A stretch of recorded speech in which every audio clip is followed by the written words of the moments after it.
And a very happy Tuesday to you at 12:08 in the West. It's the John Phillips Show. Mr. Randy Wang's in Culver City. John, it's the holiday season, so there are many television shows that do Christmas specials. There's Christmas movie marathons. Radio stations flip to all Christmas music. And even at LA City Council, the Gadflies do their own Christmas spin on their usual shtick. Are you ready for a 3-inch shrimp Christmas? Lay it on me.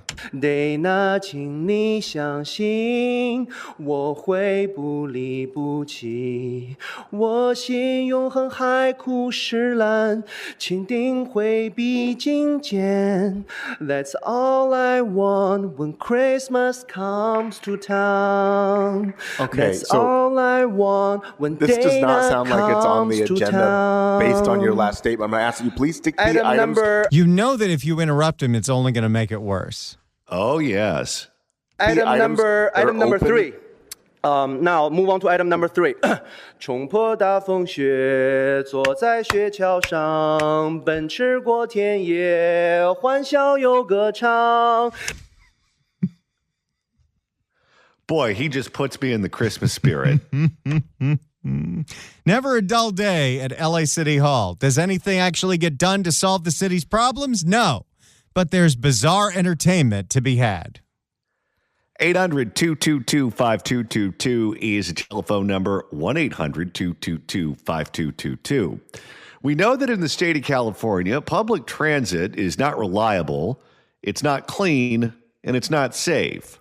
And so the normal people, the people who have other options, don't ride it. Because of that, public transit in California is in financial distress.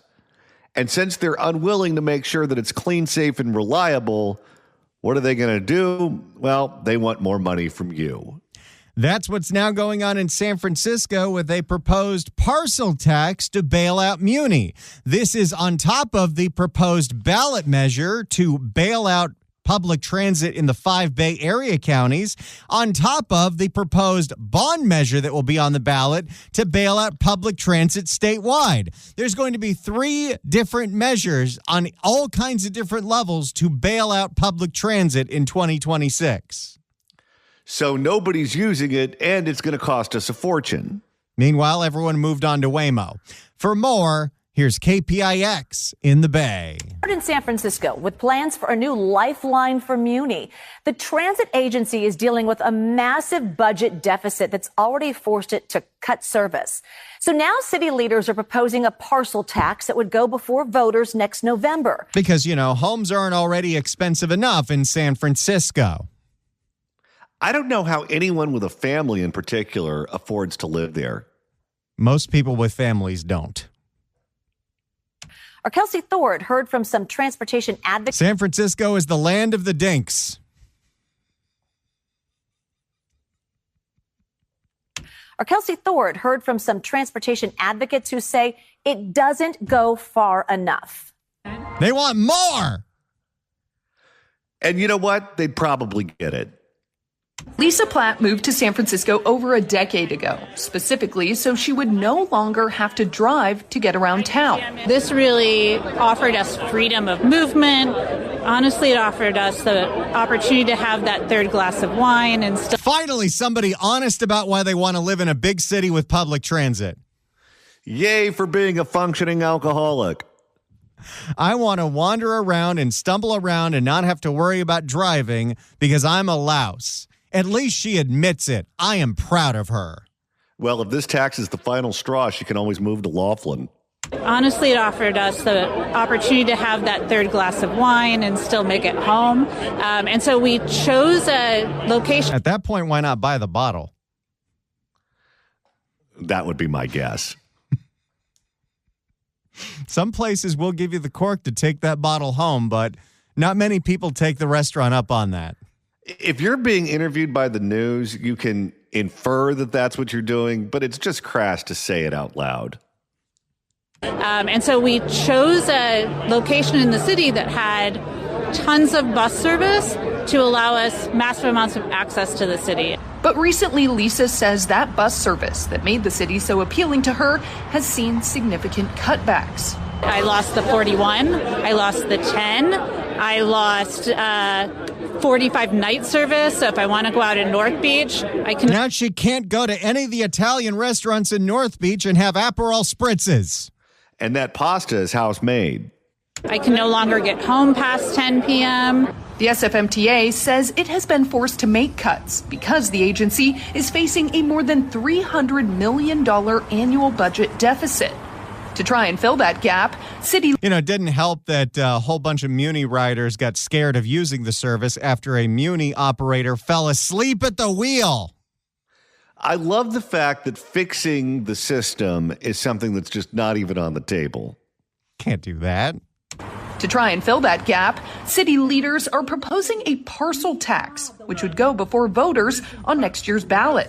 Okay, so if you live in San Francisco, it is very possible that on your ballot in November will be a local bailout for public transit, a regional bailout for public transit, and a state bailout for public transit. And if they get all three, believe you me, they're going to be asking for more in 2028. Oh, this is not the end of it. The issue right now is what exactly that tax will look like and who it will impact most. Muni now. Muni forever. That has to be the union. The bus riders union? One of them. Muni now. Muni forever. I am here on behalf of San Francisco small businesses to lend our voices to the call for a complete, fully funded Muni system and to demand that the wealthiest San Franciscans pay their fair share. Never heard that one before. Okay, by the way, do you realize that when they write this thing, if you're a business owner, they're probably referring to you? For that system. Dozens of... Let's get the wealthiest San Franciscans to do what the rest of them have done and move to San Jose. They're doing a good job at it. Dozens of transportation supporters, activists, and local leaders gathered on the steps of City Hall to call on the mayor, city leaders, and the public to back a proposal that would raise over $260 million by implementing a range of fees based on the type of parcel with no caps. So the parcel tax will go... We're going to incredibly jack up your taxes and fees. We're not going to tell you where any of that money's going. And then we'll be back next year, hat in hand, saying Muni's still broke. Okay, just think about this for a second. Think about that piece we did a few days ago about the gubernatorial race and how the race is coming down to two issues. Who hates Donald Trump the most and affordability. If you increase taxes on the residents of San Francisco, yet again, for a service that most of them don't use, what do you think is going to happen to affordability there? What do you think is going to happen to people who are on the bubble? So the parcel tax will go 100% for operations. So it will be to sustain the services that we have and hopefully expand them to what we had before the pandemic, before we had to start cutting lines.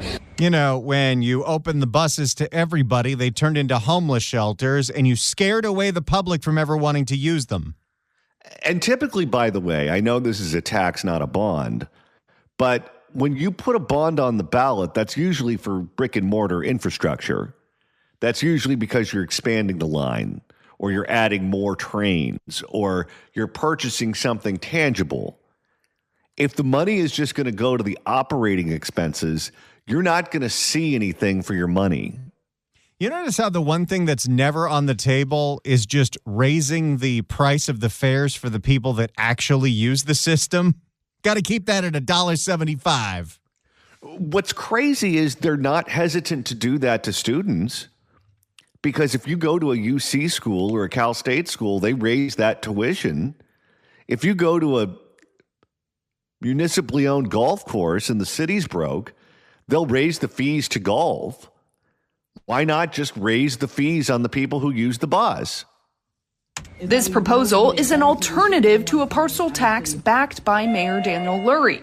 That proposal also aims to put the larger burden on the city's wealthiest residents It would raise just under 190. You know, Palo Alto's looking real nice right now. They're going to eliminate the possibility for any middle-class people living in that city. It would raise just under $190 million using a similar fee structure, but with a $250,000 cap on multifamily homes and a $400,000 cap on commercial buildings. If you raise parcel taxes on multifamily, even with the cap, you are jacking up the rent for everyone that's a renter in the city because those costs get passed on to the renters. It's like they don't make the connection at all in their brain. A statement sent to us by the mayor's office said in part, quote, "We have put together a plan to fund Muni that protects small businesses and families and that will allow us to improve and expand service, helping get San Franciscans around the city and accelerate our city's comeback." But the people rallying outside City Hall don't believe the mayor's proposal goes far enough, including Lisa Platt. And what I've heard time and time again is people don't want to pay more for the lower service they're currently getting. They are willing to pay more if they can get some of that service back. And is there any guarantee that they're going to expand their bus lines that were already low on ridership? The cognitive dissonance is just off the charts because you know all of these same people are going to complain about the cost of living. You know it's the exact same people. And they don't realize they are the problem. Lisa says she's backing the $260 million proposal because she wants all of the buses she used to be able to catch outside her home back. San Francisco, the heart is our transit system, and I hear that even from tourists. I thought it was the food. She's drunk. What does she know? Thought it was the bridge. No, it's the transit. You know, maybe 100 years ago, when everyone was on the cable cars, nowadays, people like the Waymos. And they have them all over. Even from tourists who are visiting and tourist-heavy D2. And I'm hoping that love really shows through in being able to really save the system from massive cuts. And that won't likely be the only Remember when a couple years ago, Scott Wiener, who's now running to replace Nancy Pelosi, held a funeral for Muni in San Francisco?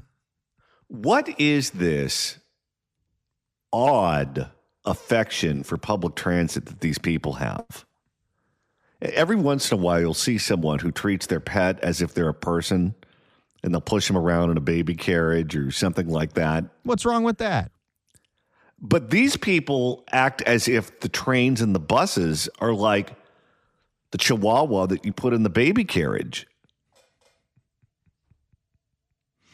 I don't understand it. Maybe it's a longing that they're jealous of how other cities operate around the world because public transit is profitable and functional when you go to Japan. Public transit is functional and profitable when you go to Europe. It's not here, though. But she talks about public transit like it's a relative, like it's her lover or something. What are you doing on that bus? She going to put out for it? And that won't likely be the only transit lifeline before voters in November. The governor signed a bill laying the groundwork for a regional sales tax on the ballot that would fund BART, Muni, Caltrain, and other transit agencies. That's the second one. And then the third one is a $20 billion bond to bail out transit statewide because even though LA Metro has taxes that fund it already, LA Metro broke too. How about this? Imagine if the mayor were to go on TV and say, look, here's the deal. We're cracking down. If you don't pay the fare, you go to jail.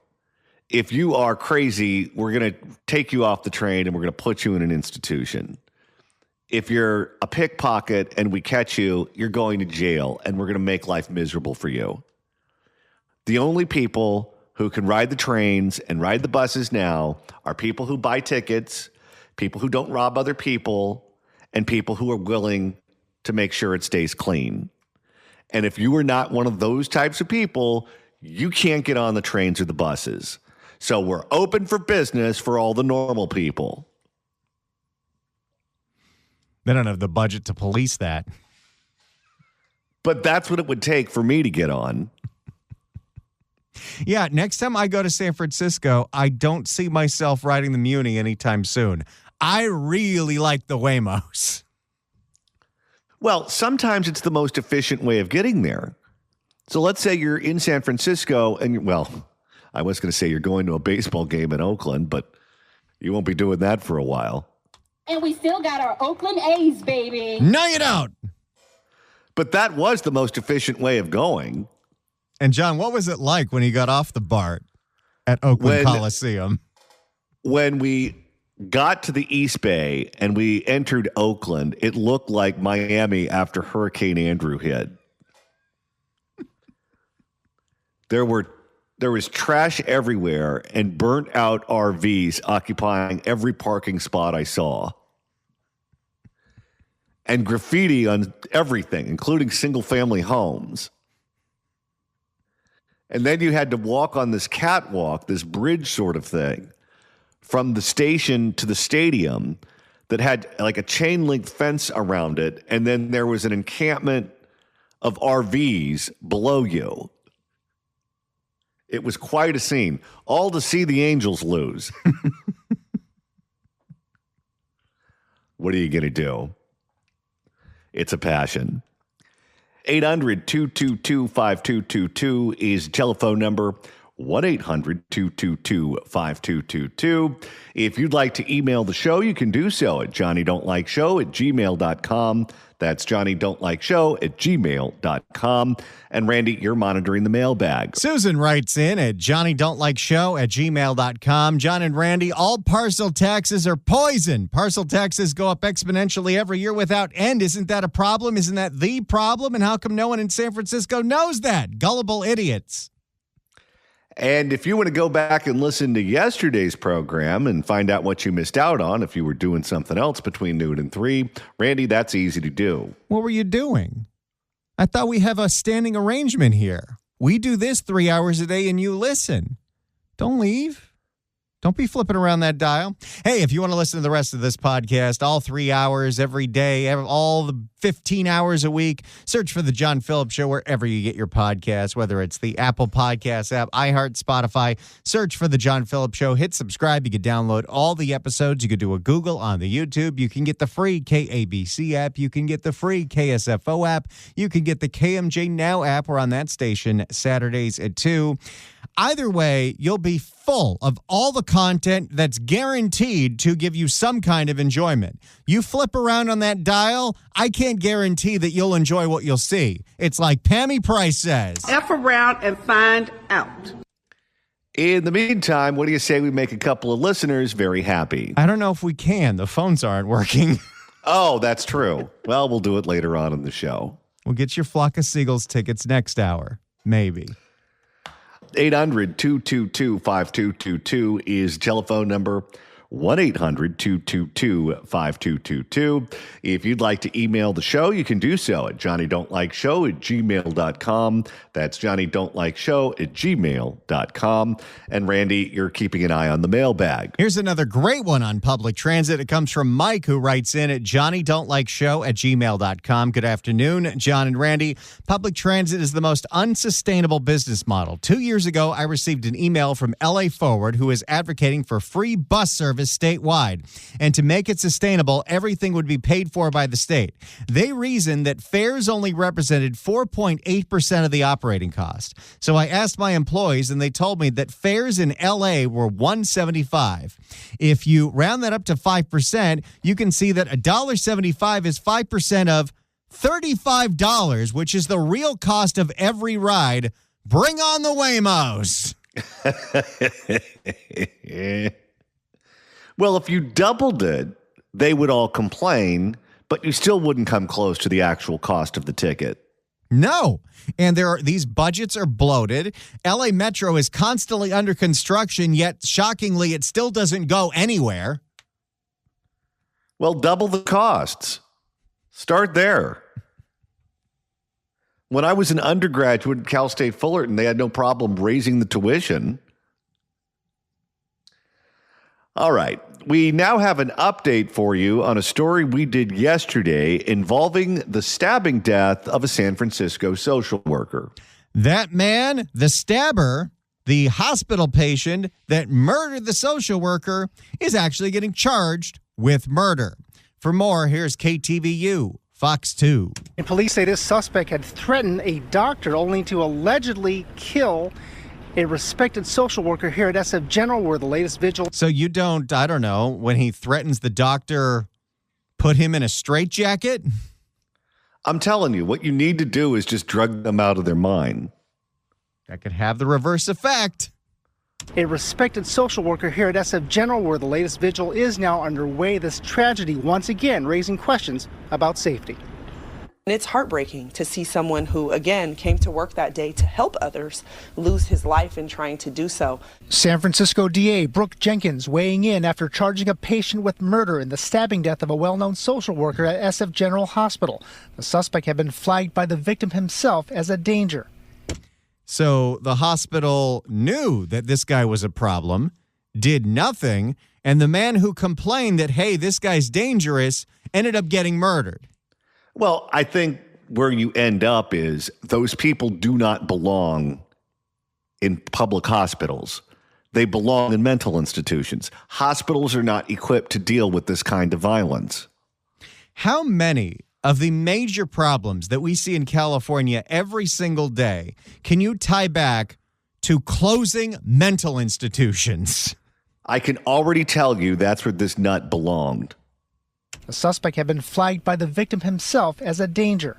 We, of course, need to rally together now and understand what measures we can take to provide additional safety in our hospitals. Authorities say 34-year-old Wilfredo Tortolero Arichi had threatened a doctor at the... Boy, he's got like 4 names. I'm telling you, anyone with more than 2 or 3 names is a problem. Authorities say 34-year-old Wilfredo Tortolero Arichi had threatened a doctor at the hospital. On Thursday, that doctor was being protected by at least one sheriff's deputy. But police say the suspect ended up stabbing 51-year-old UCSF social worker Alberto Rangel many times in the neck instead. So he had already made the social worker feel uncomfortable to the point where he said, this guy is dangerous. He openly threatens the doctor. The doctor now has a security detail, but you don't do anything against the patient? At what point, and I know this is going to sound crass, but if we won't lock these people up in mental institutions, if they're taking up space in a hospital and they're creating that much of a disruption and they are threatening to kill the doctor to the point where the doctor needs a police officer in there to treat the patient, and they're stabbing a social worker, just discharge him and let him die. Rangel died at the hospital on Saturday. A memorial for him outside the hospital entrance now growing by the day. James Lovelace was a client of the social worker. The lack of security, that's never good, especially in a place, hospital people don't feel well, they're tired, and, then it becomes an event. The Deputy Sheriff's Union says the tragedy was preventable and the result of the Department of Public Health cutting back on deputy staffing and replacing them with unarmed cadets like this one. Of course. There you go. Defunding the police at its finest. The hospital doesn't have sheriff's deputies to protect the staff. The hospital has unarmed ambassadors. Well, how come the ambassador didn't do something about it? The Deputy Sheriff's Union says the tragedy was preventable and the result of the Department of Public Health cutting back on deputy staffing and replacing them with unarmed cadets like this one. Colleagues and loved ones are remembering Rangel as a dedicated social worker with expertise in addressing trauma, multi-ethnic, and LGBTQ plus issues. A really nice guy, Okay, keep in mind here as we do this story, when they defunded the police, they said it was racist to have police. And by hiring ambassadors, that would bring about racial harmony. Well, look who got killed. A minority who's an LGBT expert. And the Q. That too. A really nice guy, he's always buzzing around, he's got high energy, and he's very helpful towards his clients. You should see the forest of the trees kind of thing, and anticipate for worst case scenario, because this is obviously worst case scenario, and it's very sad. I feel sorry for the social worker, but it's not enough guards around here because I'd be kind of frightened coming here myself. We're at a The patients don't want to go to this hospital. Everybody knows it's not safe there, yet Defunding the police was so hot after George Floyd, that's what everyone did because it was the fad. I still am going to pose this question. How much money did Mark Zuckerberg give to put his name on this hospital that cannot afford security? Well, how about all of the city leaders who see a racial angle in everything, who voted to defund the police and then deny that they ever did it? Look at the facts of the story. There used to be police, and now there's ambassadors instead of police, and now it's so violent the patients don't want to be there and the staff doesn't want to work there. How much more evidence do these people need? I'd be kind of frightened coming here myself. We're at a reckoning point right now, given this crime, that we're going to have to form a partnership together to make sure that nothing like this ever happens again. Now, San Francisco's Department of Public Health have announced they are doing a top-to-bottom review as well as an independent investigation into this tragedy. Today, I spoke by phone with a number of the social workers' relatives in Iowa. They were not prepared to speak publicly about their loss, and there will be a vigil here at the hospital at 5 p.m. each day this week. Live in San Francisco, Henry Lee, KTVU, Fox 2 News.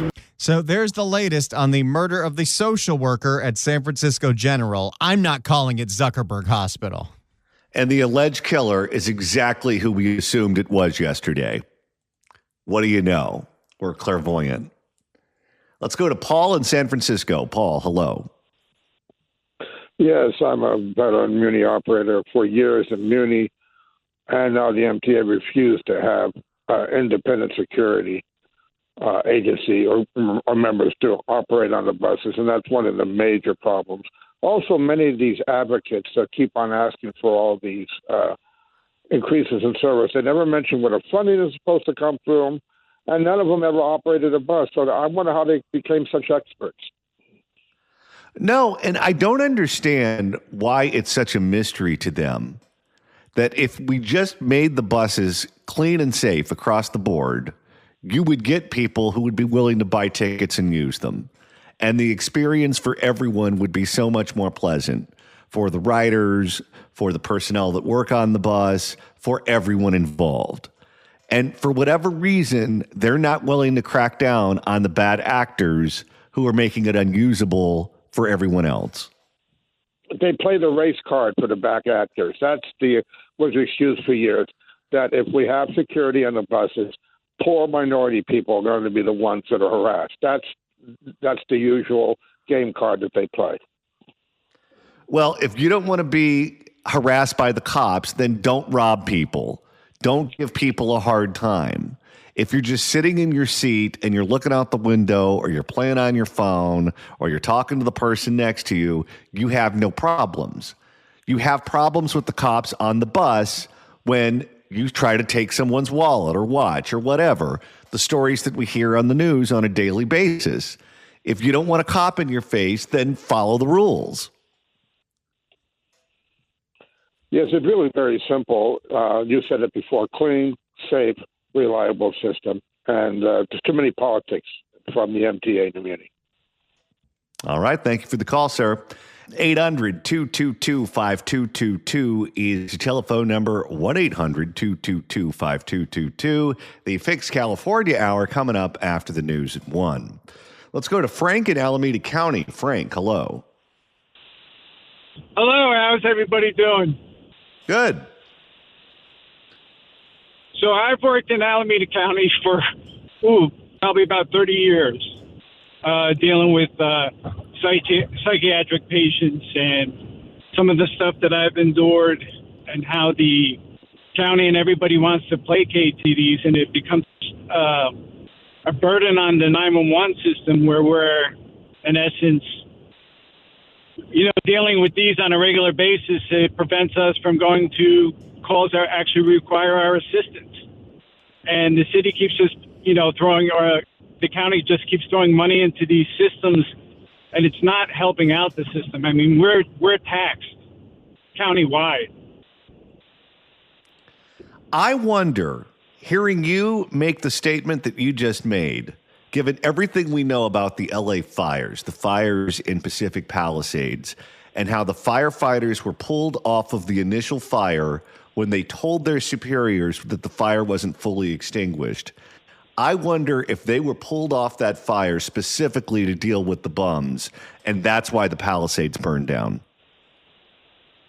I mean, that could always be a possibility. I mean, some of the calls that I've been on where I'm actually dealing with a psych patient, and I'm not exaggerating, where a shooting goes like a couple blocks from where I'm at, but I'm designated to that patient now. I can't leave. That becomes abandonment. How often, professionally, have you gone to work and thought, after an interaction with a patient, I could die today? Oh, there's quite a few times where, I mean, I've been punched, spit on, scratched, kicked. Holy cow. Knives on patients. In fact, I got chastised by a hospital for restraining a patient that tried to stab me in the back of the ambulance with a pair of scissors. My God. I would love to know, and this is the dog that didn't bark, but I would love to know how many people we could have saved out there who ended up dying of a heart attack or a car accident or a severe stroke, something along those lines, where immediate care was not rendered because the people who were equipped to do it were stuck dealing with crazy bums. I mean, well, as it stands now, there's a lot of delays on scenes specifically for that. And if you look at nationwide, EMS systems are understaffed. And then you get into pay, benefits, et cetera. We're not a third service. So we're always the stepchild. So, you know, and people always leave to go to better places, fire departments, et cetera, to get better pay and pension. And majority of us working on the ambulance side are privates. So we don't get the benefits or the pay.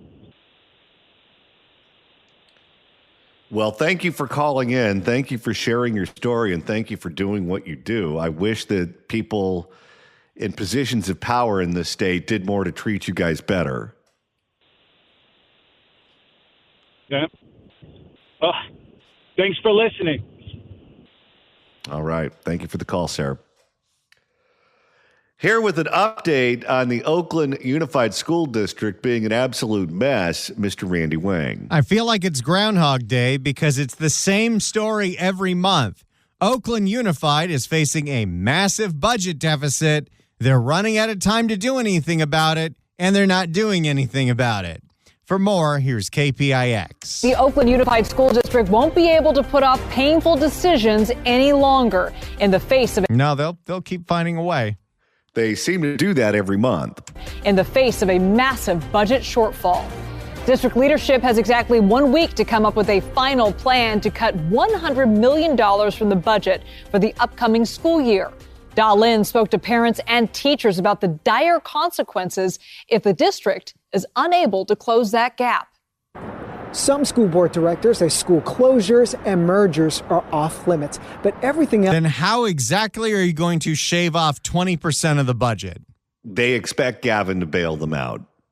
But everything else is up for discussion. Right now, Oakland Unified needs to cut 20% of its operating budget. Oakland parent Sarah Salvage says it's a lot easier to manage 25 student volunteers as they beautify an Edna Brewer Middle School garden than to balance the district's budget. What are you going to cut? I mean, sometimes I know teachers who buy their own paper. Like, it's just crazy, right? I mean, it seems like I don't have an alternative. But just to returning to the metaphor I used before, there's just not a lot of fat to trim at the school sites.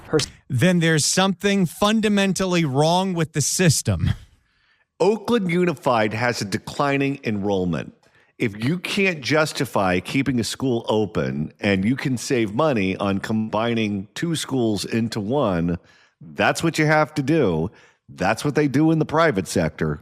Her son attends Edna Brewer. Many parents like her volunteer at the school to fill the gaps. She believes any further cuts would devastate the student learning. I'm pretty concerned.